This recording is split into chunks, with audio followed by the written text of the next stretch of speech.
You're listening to a Frequency Podcast Network production. I've been looking for a condo since November of 2021, so over 2 years now. This is Jennie Call. She's a 51-year-old nurse living in Vancouver, British Columbia. This is her first time buying a home. Honestly, for most of my adult life, it's not been something affordable. I have grown up in Vancouver and have watched the market be the way it is. And I thought I would just always rent. A few years ago, Jennie moved back in with her parents to care for her father. In that time, she was able to save up money for a down payment. She also received a financial gift which made home ownership, something she never thought she'd achieve, suddenly seem possible. It was anxiety-provoking because it was the most money I was ever going to spend in my whole life, but I was very excited to own my own home. Jennie started her search during COVID lockdowns, with interest rates close to all-time lows. If nothing else, it was a good time to be a first-time buyer. The interest rates were below 3%. The market was reasonable is the wrong word because I don't think the Vancouver market is ever reasonable. But there were lots of places in the segment of the market I was looking at. Jennie had her money. She was ready to go. But as time passed, it became more and more difficult to take that money and turn it into a home. Within 6 months of me starting to look, interest rates started going up and up and up and up. Like I had an accepted offer in May, June of 2022, and I would be living in it right now, except it was a probate sale, and because of the delays in the courts, the probate didn't close until after the interest rates had gone up, I think, 3 times, and I was on a variable rate mortgage, and so then by the time it would have closed, I could no longer even afford, I wasn't going to be qualified for what I'd offered, and I couldn't get the mortgage. Literally every time I make a gain, the interest rates have knocked me back. Those rates have continued to soar. Jennie's hopes of owning her own home, though, not so much.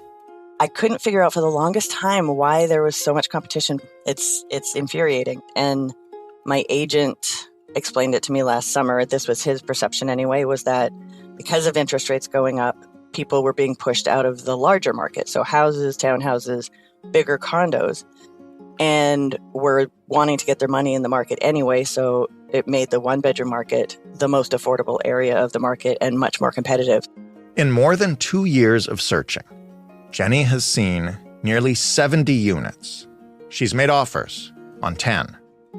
But even though she hasn't been successful, her efforts have not gone unnoticed.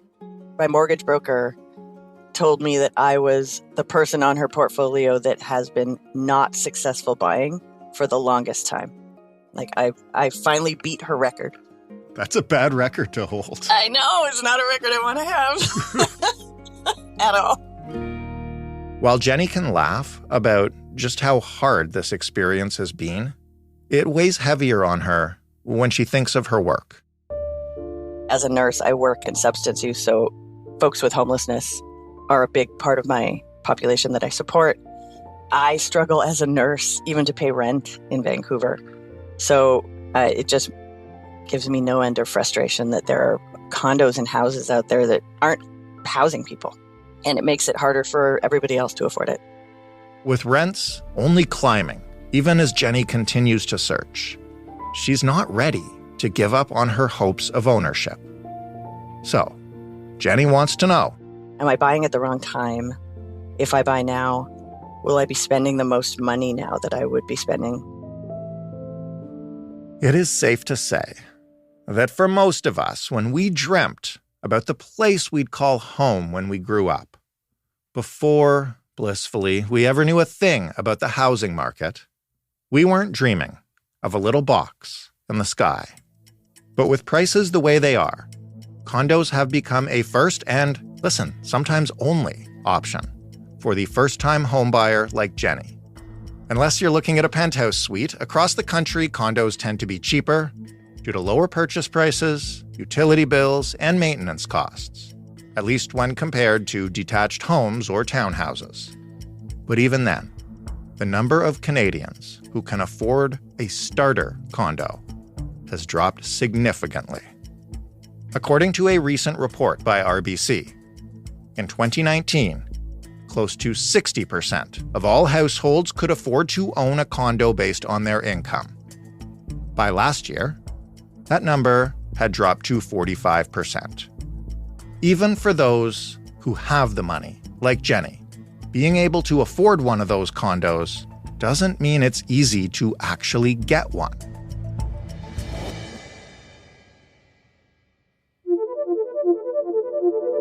I'm Jordan Heath Rawlings. You're listening to In This Economy. On this show, we help you understand the systems that have created our money problems. And yeah, that's everything from grocery bills and car loans to weddings and credit card debt and condos, and the search, the struggle, and the fees that go with them. In each episode of this show, I talk to a person like Jennie who faces a financial challenge. And then we go to an expert who knows that area of the economy well enough not only to explain how it got that way, but to offer us, if not perfect solutions because there are none in this economy, tips, options, ways to work towards what we're aiming for, even in this economy. If you have heard the other podcast that I host, The Big Story, you will know that we have reported ad nauseum on the increasing barriers to home ownership in this country. I am as tired of listing them as you are of hearing them. When it comes to talking about the commodification of housing, we sometimes tend to think of this as a recent problem, but people who follow the market closely say, maybe not. It's a very old instinct. So I don't know that there ever was a good old day where there weren't investors thinking actively about how they were doing in terms of the value of their home. I don't know if it's mentioned in the Bible, but it might be.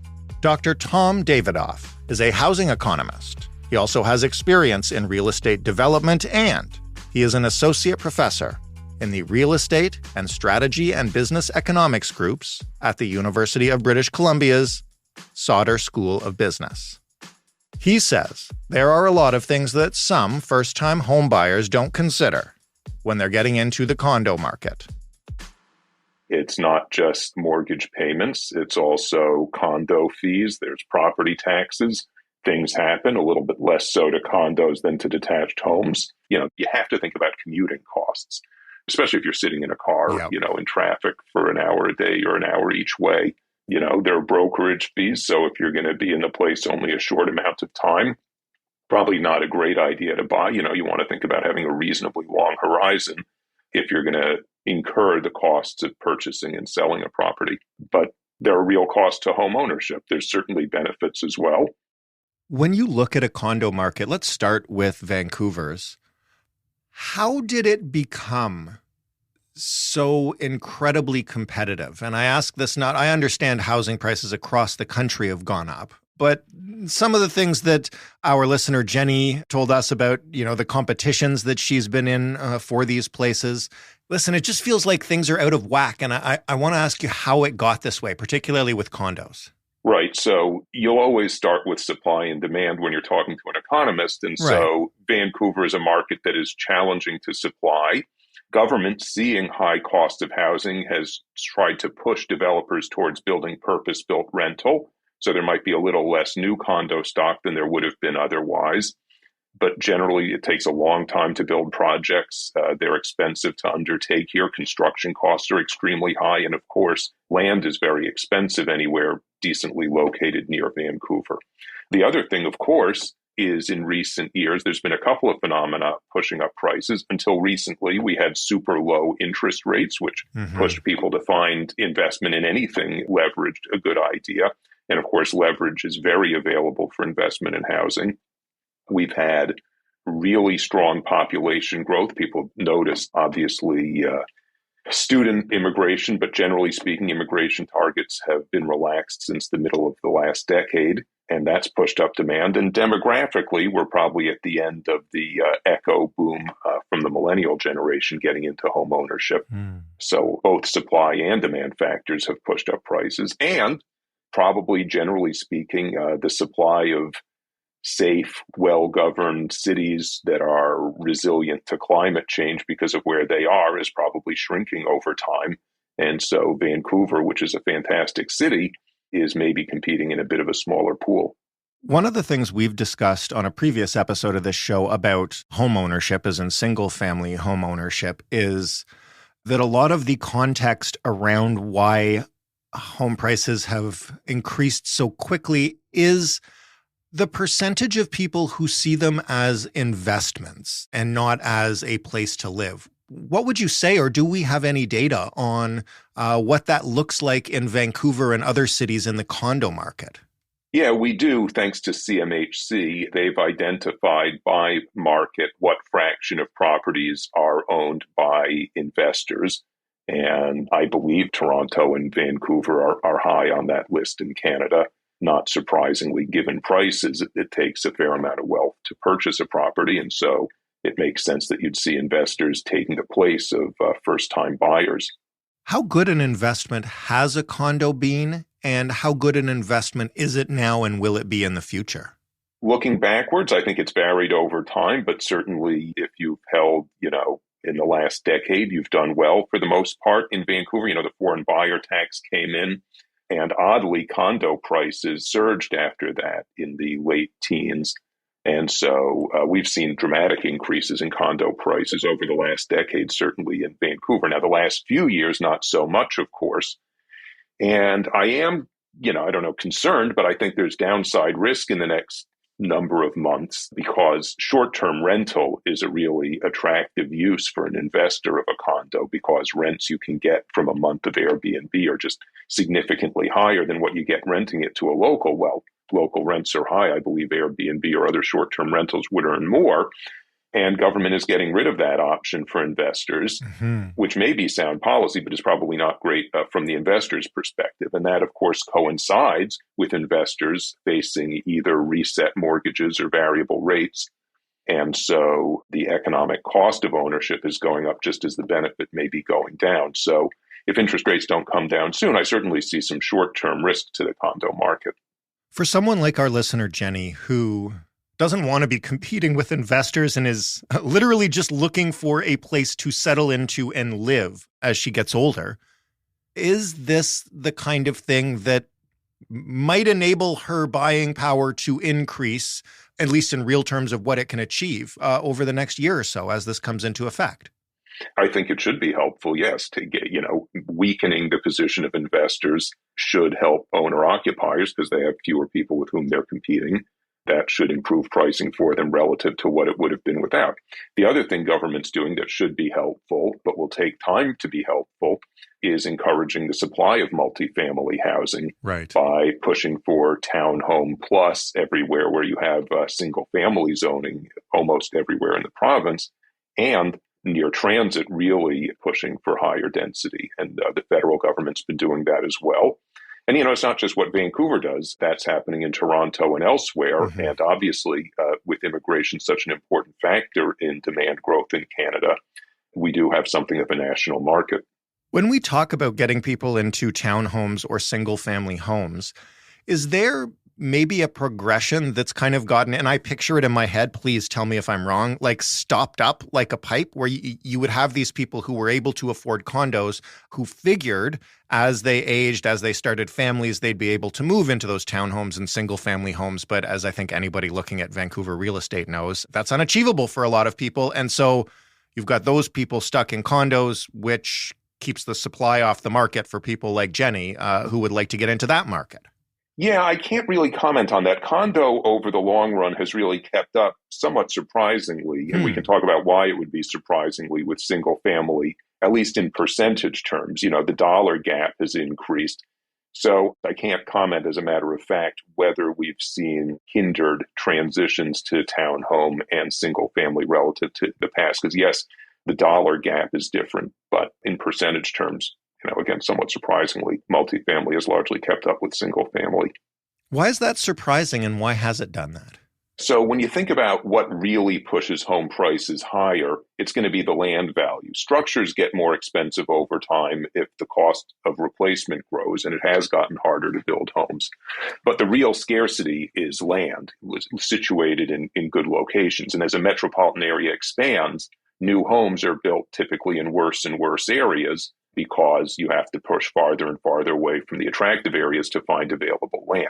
And so you're sort of competing with the same new home, but in a worse location relative to your own. So you would expect that what would appreciate is land. Now, condos tend to be built in great locations. You don't put density in a bad location. So single family homes tend to be on average in worse situated places than condos. So for that reason, condos are somewhat land price heavy. But probably a bigger factor is that there's a lot more structure to land. When you think about a condo, it's a lot more physical building relative to how much land there is.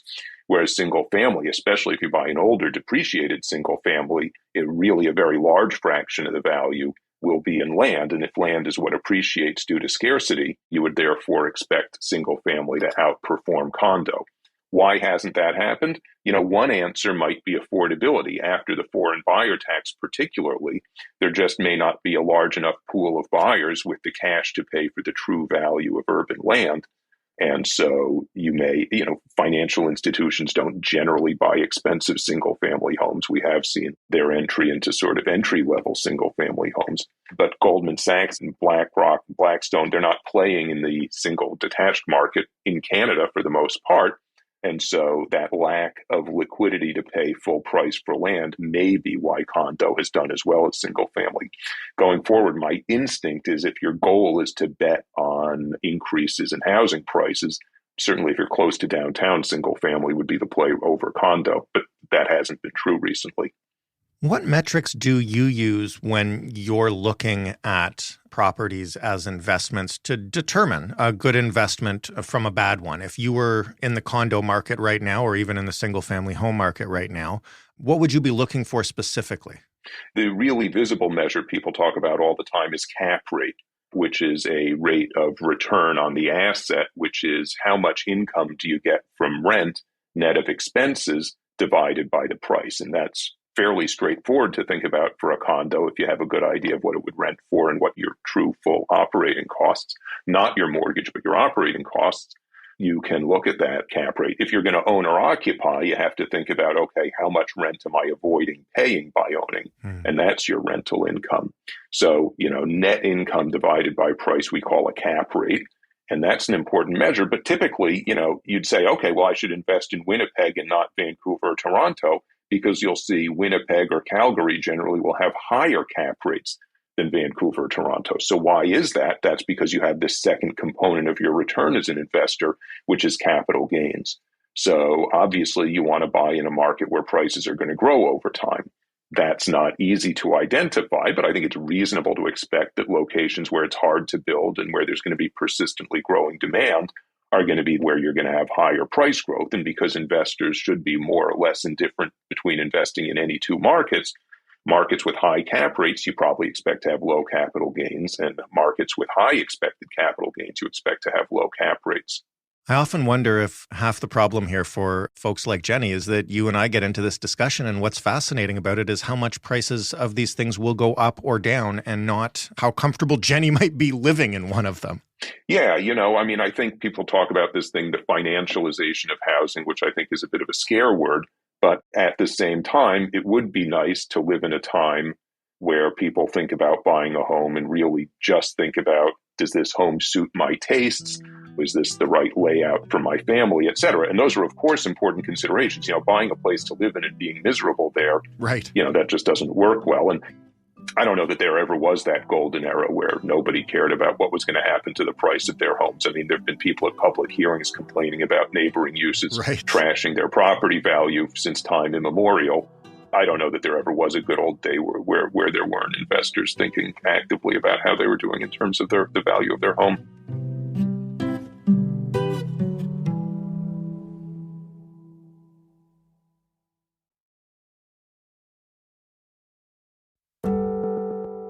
When you're talking about condos in a major city like Vancouver or maybe Toronto, what are some things, and the answer to this may be nothing, but what are some things that someone like Jennie, who's just in it to find a place to live, could prioritize that wouldn't be as attractive to investors? Where would you look if you were looking to find units that aren't so attractive to the people who are just buying them to flip them or to rent them out, and maybe get in a place where you could avoid some of that? Well, until recently in Vancouver, and I don't know the deal in Toronto, there were rental restricted buildings, which is obviously quite unattractive to landlords. And that definitely depressed prices in Vancouver. And it may enhance livability.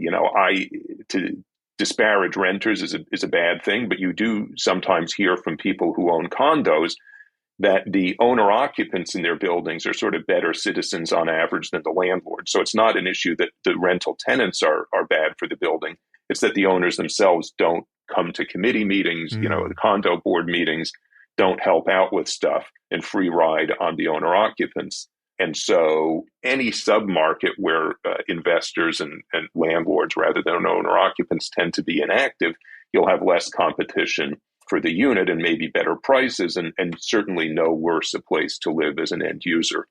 A lot of the things you've described so far have led me to think that this is just like a particularly bad time for somebody to be shelling out for a condo in Vancouver, considering all the stuff that's being done to find more housing and also to end the short-term rentals at the same time as we still have these incredibly high interest rates that, we're hoping will come down, but may not for a few more months.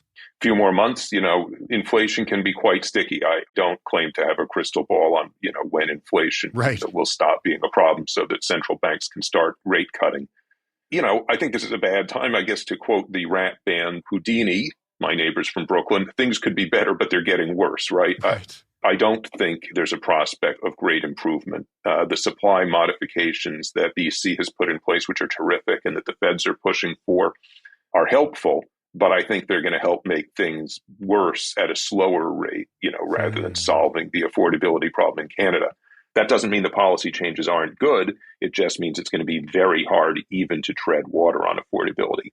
When you look at policy and what exists out there and what, as you say, is good to do, but is only kind of slowing it, what could we do more of? And I understand part of this issue is we need to build more homes and that takes time. But what else could government do in the meantime to, again, we've got a listener, Jennie, who's got a decent amount of money and she's only looking for a 1-bedroom condo.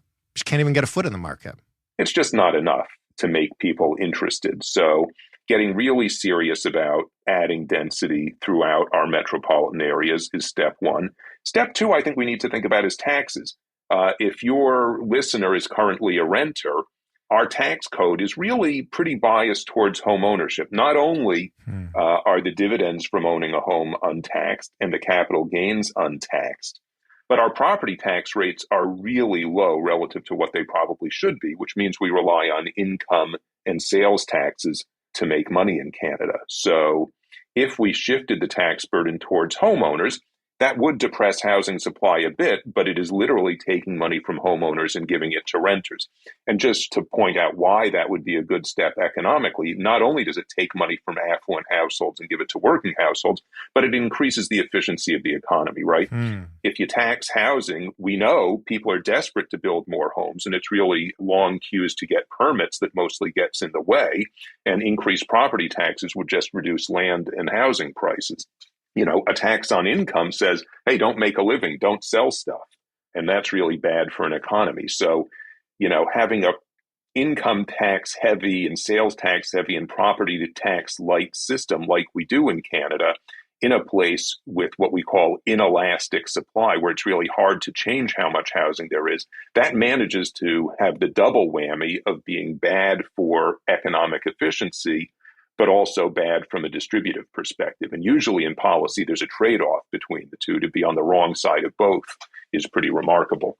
If you were in the position our listener is in as a renter looking to buy, being continually turned down by the market or outbid, how would you make the personal call to decide whether or not to continue your search or to just accept the fact that renting is probably the way to go? What would you look at? Well, one important consideration, as I mentioned, is how committed are you to the housing market where you're located? If you're in Toronto or in Vancouver and you really need to live there for the rest of your life, given the tax preferences and some other aspects of the market, I think you probably do want to buy. If you say, this is brutal, the thing I'm going to be able to afford is a tiny place very far from my job, and I'm going to be miserable, maybe give serious thought to moving somewhere cheaper. And then, you rent, and if rents somehow magically decline or prices fall and you're able to enter the market, great. If not, you recognize that you're mobile and able to leave.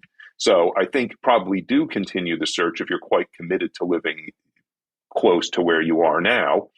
The thing I would say is, obviously you have to ask yourself what's important in a home. In a condo, having enough room for your family, certainly important. Bathrooms are really nice to have for a growing family. On the other hand, obviously granite countertop, probably not important for your long run happiness. Brand new building, there may be a premium that's pretty irrelevant to your quality of life. So you do want to look at the condo minutes to make sure it's a functioning condo board and that they're keeping the building up in terms of important stuff. But at the level of unit, flooring, lousy paint, cheap cabinets, that stuff is more livable. So I would say, obviously, in terms of affordability, try to strip down to fundamentals. But I'm guessing, your listener has already done that, right? I don't want to give the avocado toast lecture. We hate the avocado toast lecture on this podcast. What we want to do is find a way to give people who are struggling to afford what they were hoping they'd be able to do. And to be frank, our listener is, 51 years old. Like, this is not somebody who's looking to just get into the market and, maybe have a family or whatever. This is somebody who's been renting most of their life, finally has a little bit of money, and is finding themselves thwarted. And maybe what I'll ask as we get close to wrapping up this discussion is, what is usual and what is unusual in terms of how long a search can take in a really tough market, how many places you might have to look at, what kind of role does luck play here in a market like Vancouver's? That's a great question. Economists definitely understand that housing is a search and matching market. And you will do better in a search if you're more willing to lowball and slog it out. If you don't mind going to open houses and, you're not embarrassed by bidding less than what the likely win is going to be, that's a favorable characteristic to have. And I do think there's a possibility it is worth taking some gambles here that the market could improve over the next few months. You may run the risk of a price escalation as interest rates fall, but there is this risk, I think, with the small-time landlords, heavily leveraged, getting kicked out of the short-term rental business. There may be some opportunities. So I think continuing to play the game and, know your limit and stay within it, right? So, one possibility is your listener just hasn't gotten realistic about how much she needs to pay and is not bidding realistically and not listening to her realtor in terms of what price she really has to pay to hope to get into the market. What should somebody do if they find that they've been in the market this long, it's not happening, it's looking like they'll be priced out if they don't keep just plugging away? And what role should they expect their realtor to play in that process? Well, that's a great question. If you continue to fail, obviously, maybe find a better realtor. There's lots of great realtors in Vancouver, but there's lots of realtors who may not have their client's best interest in mind and just want to get a transaction done and don't put in legwork. I think there's a lot of heterogeneity among realtors. So finding one who you trust, who seems smart and has a good track record, and you have friends who've done well in their own search, who did they use? Tom, thank you so much for this. Some very practical advice at the end and great explanation of why we're in this mess in the first place. Thank you so much for your time. Now, for those of you looking to break into Canada's competitive condo market, here are some things that you should know. First, and this is a good lesson for people in general, be picky about the folks you're working with. Before you sign on with a realtor, talk to your friends and your family about realtors they know, about realtors they've used, who got them a good deal, how much did they pay for that service, how long did the process take, how long does the process typically take for their favorite agent. And even if a realtor has good references, if you're not feeling that they're listening to you, If you don't like the condos they're showing you, if you feel like they're pricing you out of your comfort zone, don't be afraid to move on to an agency that you feel gets what you're looking for. Next, know about all the costs involved before you buy. Like Tom said, there is much more to consider than just the monthly mortgage payment. On top of knowing the big number on the price tag, tally up your prospective condo fees, the property taxes, the brokerage and realtor bills, and, listen, depending on where you're living, the cost to commute to and from your new place. And if you really want to get into the nitty-gritty, see if there's someone in the building who could tell you more about any maintenance issues and costs they deal with, anything you can find out to make sure you know how much you'll actually be paying to live there in the years to come. Lastly, think a little bigger or farther. Don't be afraid to look in markets outside of your current city. You might just fall in love with a new place or find a home that you can actually afford. And we're not talking the next province over or 2 provinces over. It might not have to mean leaving your social life or workplace behind. However, like Tom warns, that may mean you'll have to budget for a different and longer commute. Thanks to Tom Davidoff for giving us a greater sense of the cost of condos and why they've become so difficult to secure, and for reminding us that concerns about the appreciation of housing and land goes back to nearly biblical times. And of course, thank you to Jennie Call for taking the time to speak with us about her record-breaking search for a 1-bedroom condo in Vancouver. Jennie, I hope the search ends soon. I hope your record stands forever. And if you get a condo, you got to let us know. If you would like to share your money problems like Jennie did and get some advice from an expert like Tom, even if it's tough to talk about, we want to hear from you. We will find someone who gets it to talk with us. You can email us absolutely anytime. The address is hello@itepod.ca. If you want to talk to us directly, well, you can't do that, but you can leave us a voicemail. The number there is 416-935-5935. Please remember, if you want to hear back from us, you got to tell us your name and a number or an email address to reach you at. Otherwise, you are screaming into the ether. Not that there is anything wrong with that. We don't need to know your real name when we talk to you. We do need to know your real numbers. If you want a little bit more of In This Economy, you can find us on social media. We are on both Instagram and TikTok. Yeah, that's right, TikTok, at In This Economy Pod. If you'd like even more of this show, well, you can first of all scroll down in your podcast feed and find the other episodes, but we'd like to keep making it. So to do that, we need more listeners, more feedback, more reviews, more ratings. Tell a friend if you think they're struggling with a money problem we could help with. Tell them it's just a good show if they're not.